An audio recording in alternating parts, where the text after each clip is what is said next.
जय हिंद स्टूडेंट्स, आप सभी का स्वागत है एक और नई कक्षा में। इससे पहले हमने नाइक सीरीज़ के जो प्रैक्टिस सेट है वो 21 ख़त्म कर लिए हैं। ये हमारा 22वां प्रैक्टिस सेट रहने वाला है।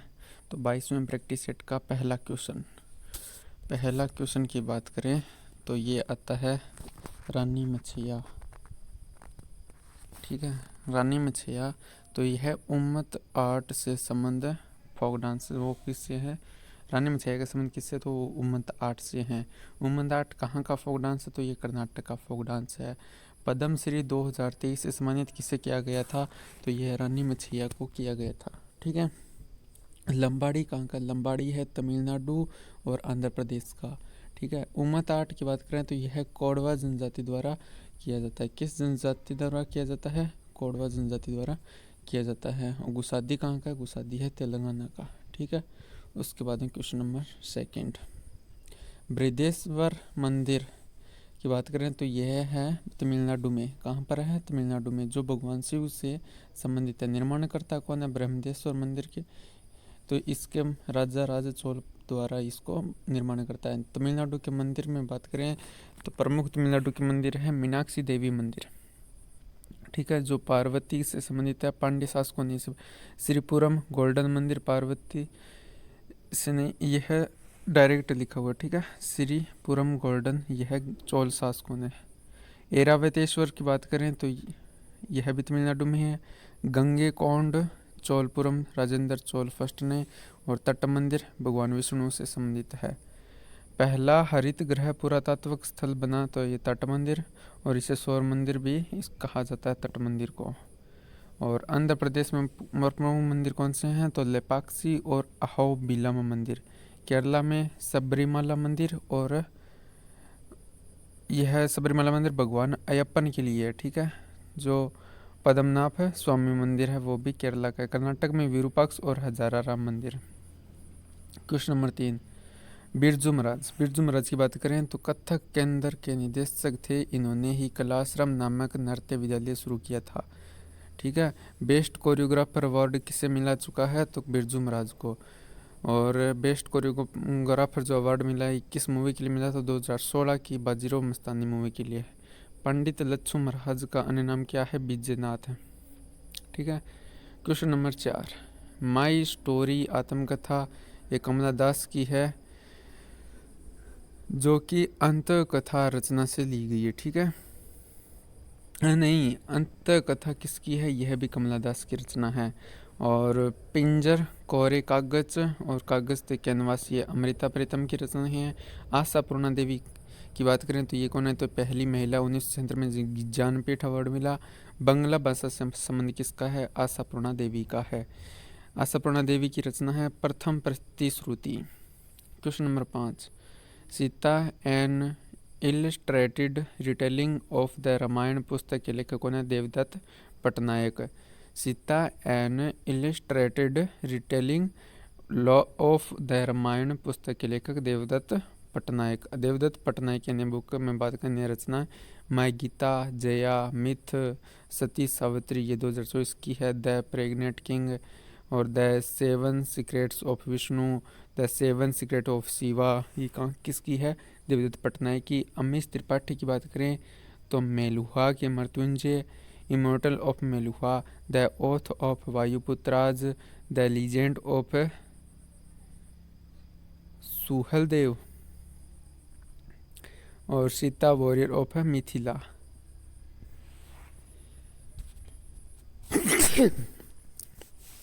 क्वेश्चन नंबर 6, लता मंगेशकर द्वारा गाए गए गीत कौन से हैं? ऐ मेरे वतन के लोगों। इसके निर्देशक कौन है? श्री रामचंद्र। लता मंगेशकर को भारत रत्न 2001 में मिला था। लता मंगेशकर ने कब गाया था? तो 1962 के भारत चीन युद्ध के बाद में। किस प्रधानमंत्री के सामने? तो पंडित नेहरू के सामने यह गाया था। लता मंगेशकर जो गाना है इसका लेखक कौन है? तो कवि प्रदीप ए मेरे वतन के लोगों। तो प्रमुख गीत और उनके गायक है। ए प्रीत जहाँ की रीत सदा ये महेंद्र कपूर। इसके गायक है माँ तुझे सलाम ए आर रहमान। कर चले हम फिदा जाने तन साथियों मोहम्मद रफ़ी का। और दे दी हमें आज़ादी आशा भोंसले।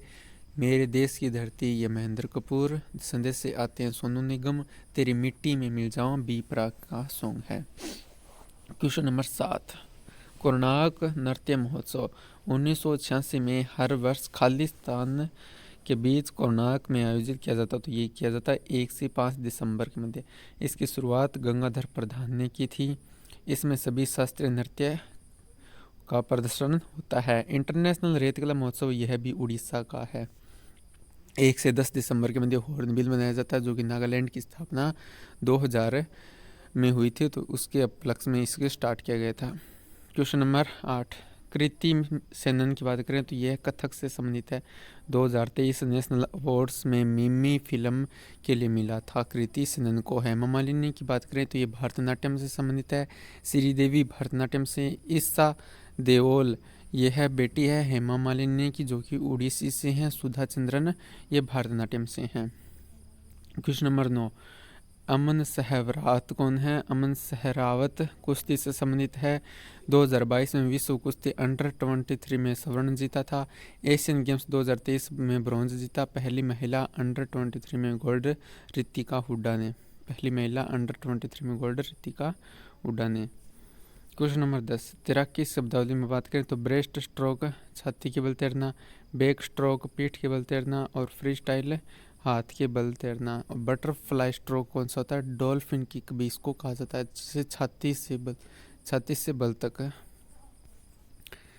क्वेश्चन नंबर 11, 15 अगस्त 1947 को भारत के फर्स्ट पीएम पंडित नेहरू ने दिल्ली में लाल किले के लाहौरी गेट के ऊपर भारतीय राष्ट्रीय ध्वज फहराया था। लाहौरी गेट की बात करें तो जो लाल किले से लाहौर की तरफ खुलता है, ठीक है। दिल्ली गेट ईस्ट दिशा की ओर, और वाद्य यंत्र इसमें शहनाई बजाए बिस्मिल्लाह खान ने इस समय। इसके 50 वर्ष बाद भी 1997 में भी यही जीवित थे बिस्मिल्लाह खान। क्वेश्चन नंबर 12, 1931 में भारतीय राष्ट्रीय कांग्रेस द्वारा कौन सा ध्वज अपनाया गया था? तो यहाँ खादी द्वारा निर्मित चरखा चिन्ह वाला ध्वज अपनाया गया था। इस समय क्रांति अधिवेशन हुआ था, जिसके अध्यक्ष वल्लभ भाई पटेल थे। ध्वज की लंबाई चौड़ाई का अनुपात 3:2 था। और 1947 में भारतीय ध्वज पर अशोक चक्र आया, जो कि राजेंद्र प्रसाद समिति द्वारा अपनाया गया था। भारतीय झंडे का डिजाइन पिंगली वकैया ने इसको स्वीकार 22 जुलाई 1947 को किया गया था। ध्वज संहिता 2002 में आया था। भारतीय ध्वज निर्माण हुगली कर्नाटक में इसका कारखाना है। क्वेश्चन नंबर 13, राष्ट्रीय मानवाधिकार आयोग के अध्यक्ष एनएचआरसी का कार्यकाल 5 वर्ष या 70 वर्ष हो सकता है। और बना तब फर्स्ट अध्यक्ष कौन थे इसमें? एनएचआरसी के तो रंगनाथ मिश्रा थे। वर्तमान अध्यक्ष अरुण कुमार मिश्रा। हेडक्वार्टर इसका नई दिल्ली है। स्थापना 1993 एक्ट से 1993 एक्ट से 12 अक्टूबर 1993 को। किस सिद्धांत का आधार माना था इसको? पेरिस सिद्धांत को आधार मानकर इससे प्रेरित होकर इसकी स्थापना की गई थी। और मानवाधिकार सार्वभौमिक घोषणा इसके लिए 10 दिसंबर 1948 को होती है। और ह्यूमन राइट काउंसिल की स्थापना 15 मार्च 2006 को हुई। 15 मार्च 2006 में यूएन महासभा के द्वारा। ह्यूमन राइट काउंसिल में बात करें तो 13 सदस्य होते हैं, जिसमें 1 अध्यक्ष और 5 पूर्णकालिक 7 माननीय सदस्य होते हैं। क्वेश्चन नंबर 14, केंद्रीय सूचना आयोग की स्थापना 2005 में हुई थी। एक्ट 2005 में आया था। और इसमें मैक्सिमम सदस्य 11 हो सकते हैं। आयुक्त का जो कार्यकाल है वह 65 वर्ष। आयुक्त की नियुक्ति राष्ट्रपति द्वारा की जाती है। जो नियुक्ति की जाती है राष्ट्रपति वह एक समिति की सिफारिश द्वारा होगी, जिस समिति में एक अध्यक्ष पीएम होगा, एक लोकसभा विपक्ष नेता और पीएम द्वारा नामित कैबिनेट मंत्री। वर्तमान केंद्रीय सूचना आयुक्त हीरालाल समरिया है, जो कि पहले दलित है। क्वेश्चन नंबर 15, यूपीएससी अपनी रिपोर्ट किसे सौंपता है? तो राष्ट्रपति को इसकी रिपोर्ट सौंपता है, ठीक है। और भाग 14 में आता है यूपीएससी 315 से 323 आर्टिकल के मध्य। और 1 अक्टूबर 1926 को ली आयोग के द्वारा इसकी स्थापना की गई थी, ठीक है। संवैधानिक प्रावधान इसका 26 अक्टूबर 1950 को आया था स्थापना का, ठीक है। और यूपीएससी अध्यक्ष कार्यकाल की 6 वर्ष या 65 वर्ष। क्वेश्चन नंबर 16, लोक लेखा समिति में कितने सदस्य हैं? तो 22। ये संसदीय समितियां होती है, यह स्थायी समिति है। 22 सदस्य होते हैं, 15 लोकसभा से और 7 राज्यसभा से। लोक लेखा समिति की बात करें, इसमें अध्यक्ष होते हैं लोकसभा का विपक्ष का नेता होगा, जो 1967 से हुआ है। लोक लेखा समिति की स्थापना 1921 में हुई थी।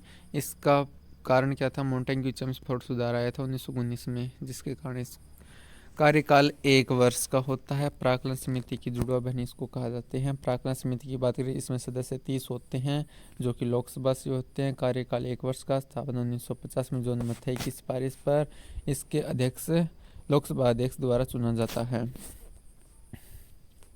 क्वेश्चन नंबर 17, भारत में प्रथम मकबरा जो शुद्ध इस्लामी शैली में निर्मित हुआ था, यह बलबन का मकबरा था, जो कि मेहरौली में है। भारत का पहला मकबरा सुल्तानगढ़ का मकबरा है, नसीरुद्दीन मोहम्मद की याद में बना था। और नसीरुद्दीन यह मोहम्मद इल्तुतमिश का पुत्र था। इल्तुतमिश के समय बना था। यह गुम्बद कला का जनक किसको कहते हैं? तो इल्तुतमिश को गुम्बद कला का जनक। बलबन की बात करें तो बलबन 1265 से 1286 के मध्य था। लोहा व रक्त की नीति अपनाई मेवातियों के खिलाफ। नवरोज उत्सव ईरानी त्यौहार शुरू किसने किया? बलबन ने। बलबन की बात करें तो बलबन ने ही गैर इस्लामिक तरीके से दरबार चलाया, सिजदा व पाबोस शुरू किया, तुर्क ए चहलगामी को ख़त्म किया। क्वेश्चन नंबर 18, उत्तर भारत में चांदी का सिक्का टक्का जारी करने वाला शासक मध्यकालीन में कौन था? इल्तुतमिश था। तांबे का सिक्का इसने जारी किया था। तांबे का सिक्का अन्य नाम जितल है। कुतुब मीनार को पूर्ण किसने करा? इल्तुतमिश ने। शुरू ऐबक ने किया था बख्तियार काकी की याद में। मरम्मत फिरोज शाह तुगलक ने 1386 में, और पुनः मरम्मत सिकंदर लोदी ने की थी।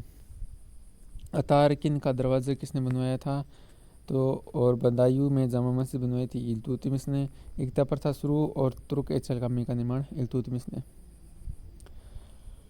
क्वेश्चन नंबर 19, सुल्तान बनने से पूर्व बलबन हरियाणा में कहाँ का इक्तदार या जमीन मालिक था? तो ये हाँसी का था। गुलाम वंश के शासक गयासुद्दीन बलबन 1265 से 1286 ईस्वी ने खालिस्तान की उपाधि धारण की, तो जिले इलाही ईश्वर की छाया।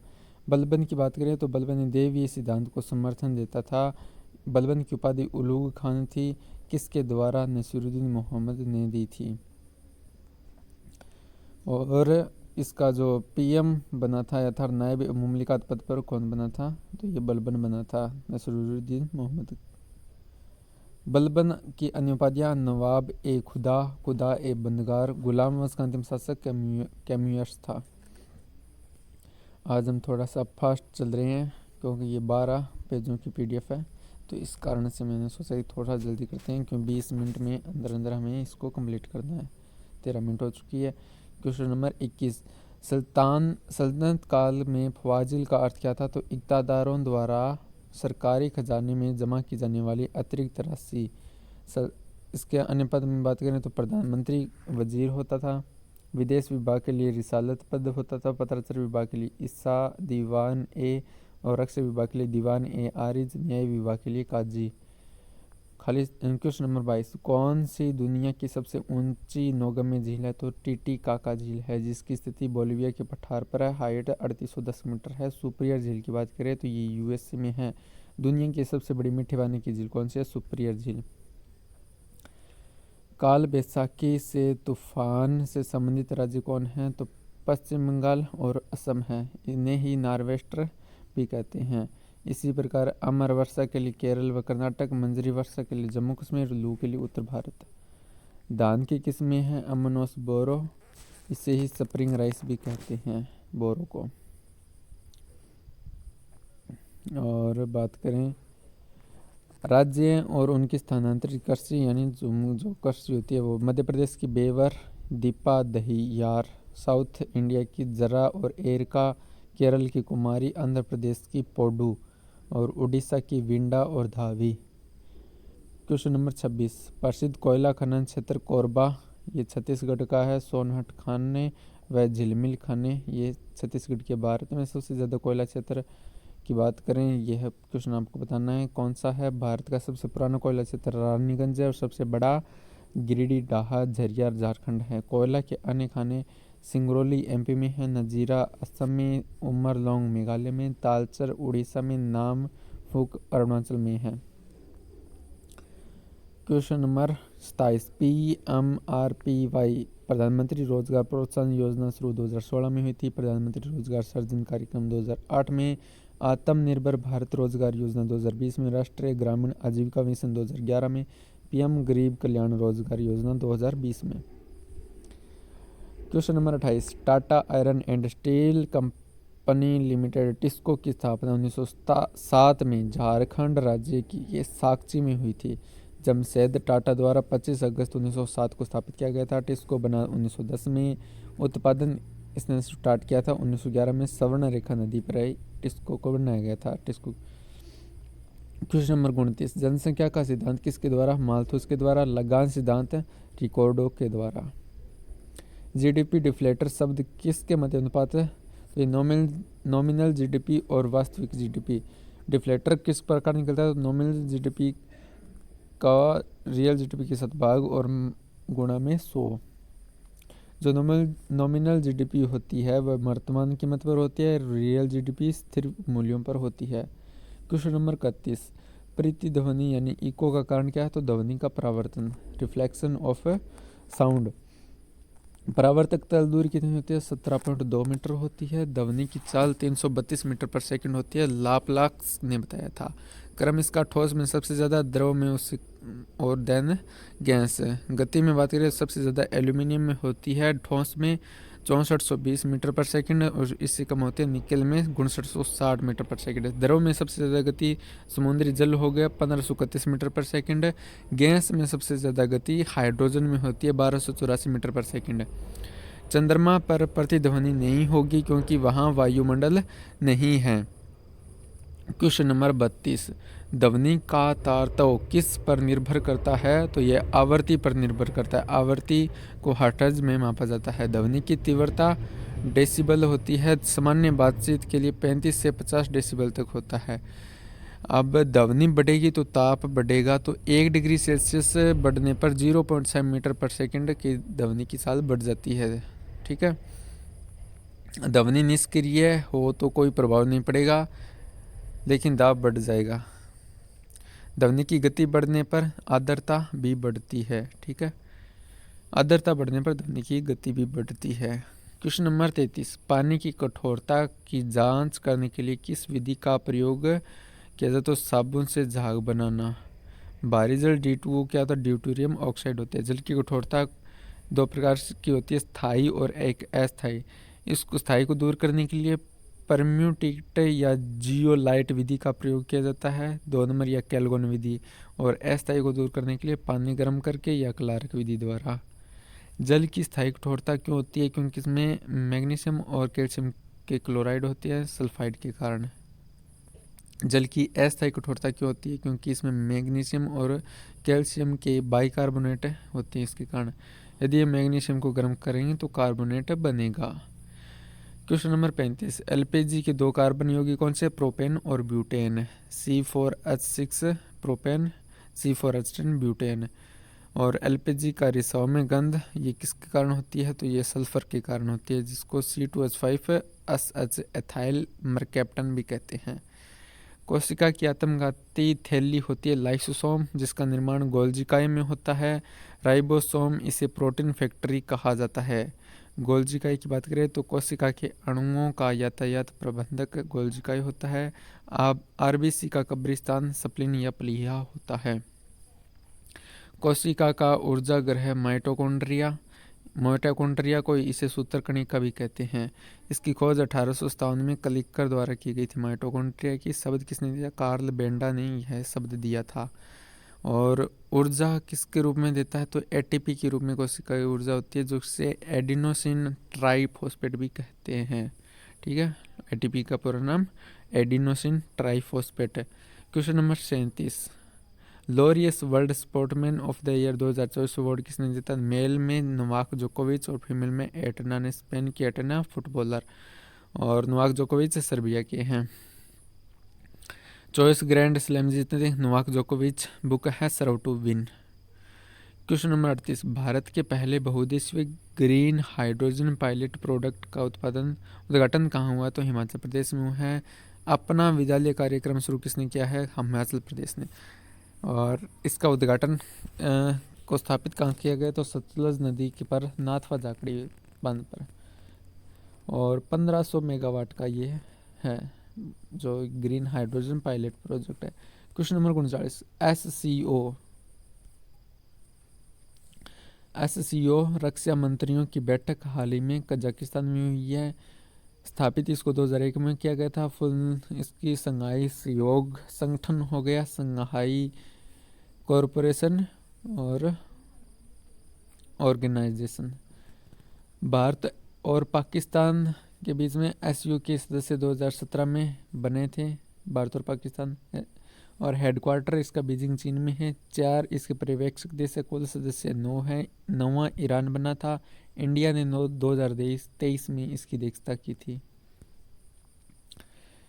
क्वेश्चन नंबर 40, हाल ही में किसे आयुष मंत्रालय के निदेशक नियुक्त किए गए हैं? तो एमडी इसके सुबोध कुमार को नियुक्त किया गया है। और हेडक्वार्टर इसके करोल बाग और सचिव इसके राजेश कोटिया है। मंत्रालय किसके अधीन है? तो स्वास्थ्य और परिवार कल्याण मंत्रालय के मध्य। कुश्ती संघ एथलीट पैनल अध्यक्ष कौन है? नरसिंह यादव। भारत के वर्तमान केंद्रीय स्वास्थ्य और परिवार के कल्याण मंत्री कौन है? और हॉकी की सबसे पुरानी ट्रॉफी कौन है? ये आपको कमेंट में लिखना है, ठीक है। और यहीं पर हमारी आज की कक्षा का समाप्ति की ओर अग्रसर होती हुई, ठीक है। आज की कक्षा इतना ही होगा। कल होगा हमारा प्रैक्टिस सेट 23 नया एक सीरीज का, ठीक है। तो सभी को जय हिंद।